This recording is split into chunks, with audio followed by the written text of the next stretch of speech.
Hello everyone and welcome back to the channel. Before we get into today's video, remember to check out the links in the video description to my social media pages where I share the latest news and quizzes and photos along with my website and shop.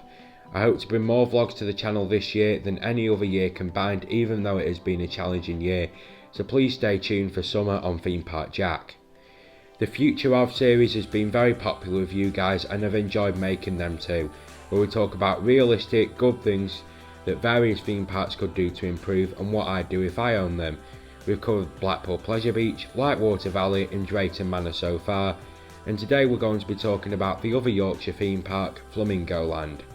Now Flamingo Land is a very popular theme park and zoo located in a village called Kirby Misperton, which isn't far from the town of Malton in North Yorkshire. I have a vlog that's over an hour long from the park that I filmed last year, which you can watch if you'd like to find out more about the place. I'll leave the link to it in the description, so please go and have a watch. Now this year the park prepares to add a 10 inversion Intamin looping coaster, so I think we can all agree that it will be a couple of years at least until anything major is added here after this. But the first thing I'd like to see them do, probably in or around 2023, is to remove the extremely unpopular Zamperla Volair called Hero and relocate the Twistosaurus spinning coaster ride to this spot. I'd like to see it placed indoors, and I think that's very realistic given how small the ride is, both in terms of the footprint of it and with it being very low to the ground as well. Now I think it could be given a kind of a test track, crash test style theme, and it would be a very welcome added indoor attraction alongside another refurbishment that I'd like them to do, which is to make Mischief Mansion a bit of a dated old ghost train ride into an IP based ride. Now they could go with anything, any kids IP really, but Peter Rabbit is probably quite likely because they already do have a few of their attractions in the park. Now there is another reason for doing this, which is to clear space for a station and queue line for the area for the park's next roller coaster. So Twistosaurus, the removal of that, there is a very good reason behind it. And yeah, it is certainly clearing out space to add a new station in for a new coaster.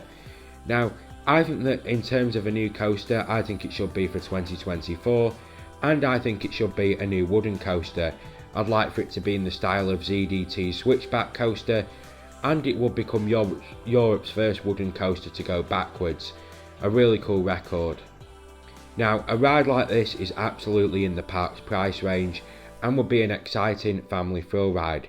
I think it could go alongside a general overhaul of the Dino Stone Park area with some new animatronic dinosaurs similar to what West Midlands Safari Park has done, and possibly even an extension of the area to bring in the Wacky Racers vintage cars, and they could be given a dino re-theme. In terms of the stats for the new ride, I'd probably go taller and bigger than the Switchback is, with it being about 80 feet tall, 70 foot drop and around 1,800 feet long. The naming and theming of this new ride would obviously be very easy given where it is, and that certainly wouldn't cause any problems, I don't think.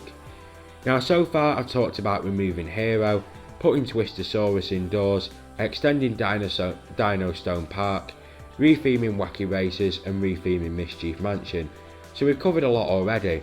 Now on years when the park doesn't really add anything new, I'd like them to do some park-wide theming upgrades as mentioned earlier. The park is bordering on being a fully fledged theme park, but just needs a bit more to make it into a proper one in my eyes. Proper themed areas, which they already kind of have but just need to use more, soundtracks and major improvements to ride throughputs by using more of the ride vehicles that remember they already own will be fantastic.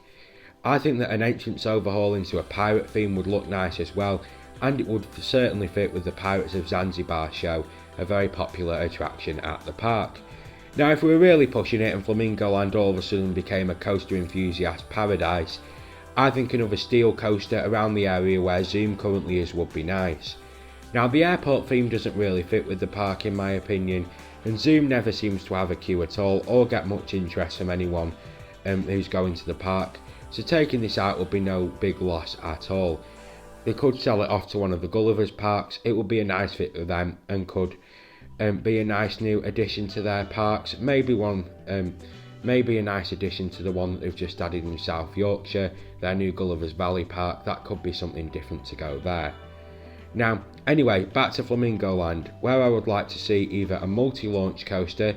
This could be either from Intamin or Vekoma, but Vekoma is probably the most likely of the two, or they could add an RMC Raptor.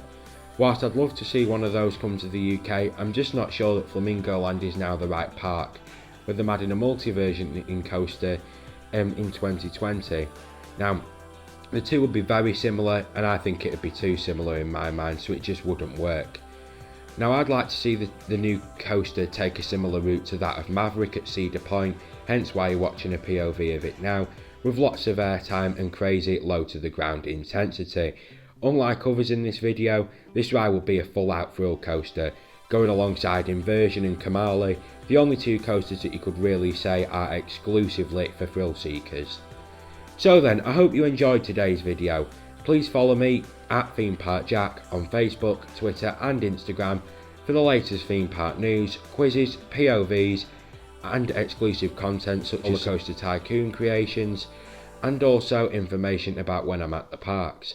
I'll be making my first theme park visit in just a few weeks time, probably towards the end of July, and I'm going to bring you guys as many vlogs as I possibly can, even throughout these challenging times. I still want to bring more vlogs to the channel this year than any other year combined, so please do stay tuned. So thanks for watching, I hope you're all safe and well, best wishes, and I'll see you in my next video very soon. Bye!